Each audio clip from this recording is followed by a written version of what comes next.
Good morning, everyone. The story today that little Alex and I are going to tell you is about a hammer that didn't work on the Sabbath.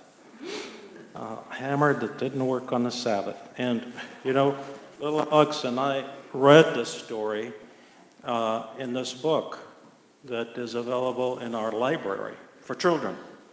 You know, Arlene does a good job stocking our library with children books. So please consider checking out a book and reading it. So here's the story. There was a man that lived in a town, and his name was Joe. And he had a family, a wife, and two boys. And they were poor. He was a shoemaker. And in his shop, he had very little things, just a few things. A hammer, some nails to fix shoes. And his business was not good.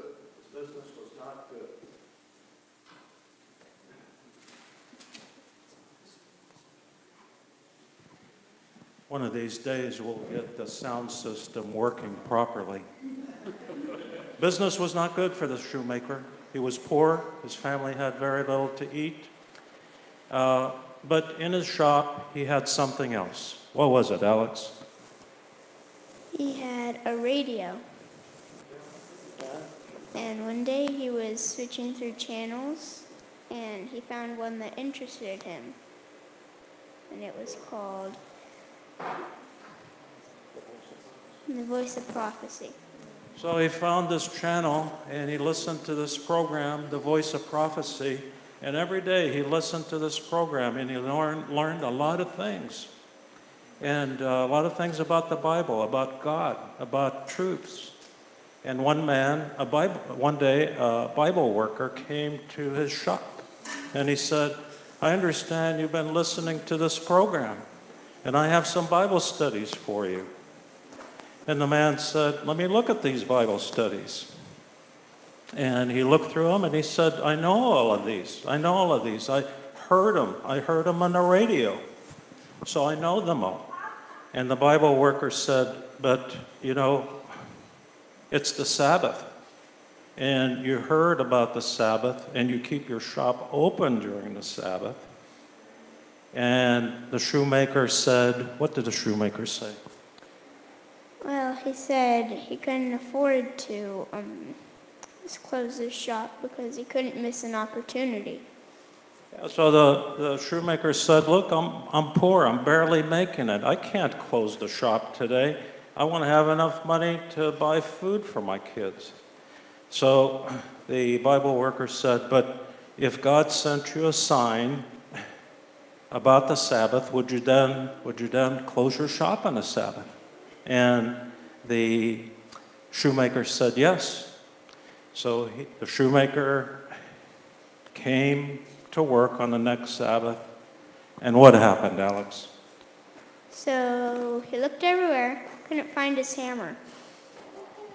So he looked through all the shop, and he couldn't find his hammer. God hid the hammer away from him. So he went home. He didn't work on the Sabbath because he couldn't find his hammer. So the Bible worker came back the next week, and he said, did God give you a sign? And the shoemaker said, I think so. He said, I couldn't find my hammer, but I came in the next day and I found it. So I'm not sure if it was a sign. So the Bible worker told him, well, he said, I'll pray that God will give you a stronger sign. So the next Sabbath, the shoemaker came in and he started working. And what happened, Alex?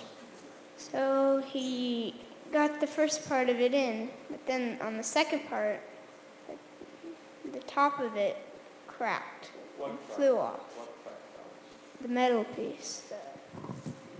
So the hammer broke, and not only did the handle broke, but also the iron piece broke. So the hammer was useless. The hammer just couldn't work on that Sabbath. So the shoemaker decided, you know, this is a strong enough sign for me that I need to close my shop on the Sabbath. He went home and he took his family and he took them to the Seventh-day Adventist church that the Bible worker told him to go to.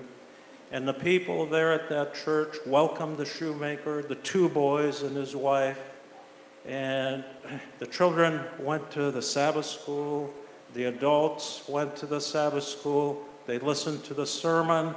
And the children also went to the children's church. And there were two nice ladies there that had a nice program for the children. And the family was really happy, and then they were invited to stay for lunch. They didn't have a good meal all week, but the people there welcomed them and gave them a nice lunch. And some of the people noticed that, what did they notice, Alex? I noticed that their clothes weren't that good. Yeah, their clothes were tattered and it had holes. So they said, why don't you come on Tuesday to Dorcas, and we have some clothes for you. Well, before that, they offered to buy the shoemaker a new hammer. And also, they offered to buy the shoemaker a new hammer, which they did. And all the church members realized that this was a poor family and the shoemaker needed more business. So they brought all their shoes to the shoemaker and said, please fix our shoes. And that way, the shoemaker had more business. He was able to support his family better. And, you know, then they continued to come to church, and the shoemaker and his wife decided to be baptized. Yeah, they decided to be baptized because they wanted to be part of the church family, and they wanted to work together with the church family. And the Bible worker of the church said, why don't you set up a signs of the times box in front of your store with these signs. I think his name was Joe, and he said, Joe said to the shoemaker, please put the signs box in front of your store. And he said, okay, I'll be happy to. So all the people that came to his store got signed magazines, and Joe and his wife were happy. So, you know, the shoemaker needed a sign about the Sabbath. Do we need a sign? Do we need a sign about the Sabbath? No? Alex, do we need a sign? Yes. Yes. And where is the sign found? In Genesis chapter 2. Yeah, can you read it to us? Thus the heavens and the earth and all the hosts of them were finished. And on the seventh day God ended his work which he had done, and he rested on the seventh day from all his work which he had done. Then God blessed the seventh day and sanctified it, because in it he rested from all his work in which God had created and made. And what does sanctified mean, Alex? To make holy, like. Okay, so, you know, we have the sign. We have the signs inside God's Word, not only in one place, but many places. But the end of the story is the shoemaker became a deacon at the church. His wife became a deaconess, and they were part of the church, working with the church family to witness to the community. Now, you children, you can go to the children's church. There's two nice ladies there.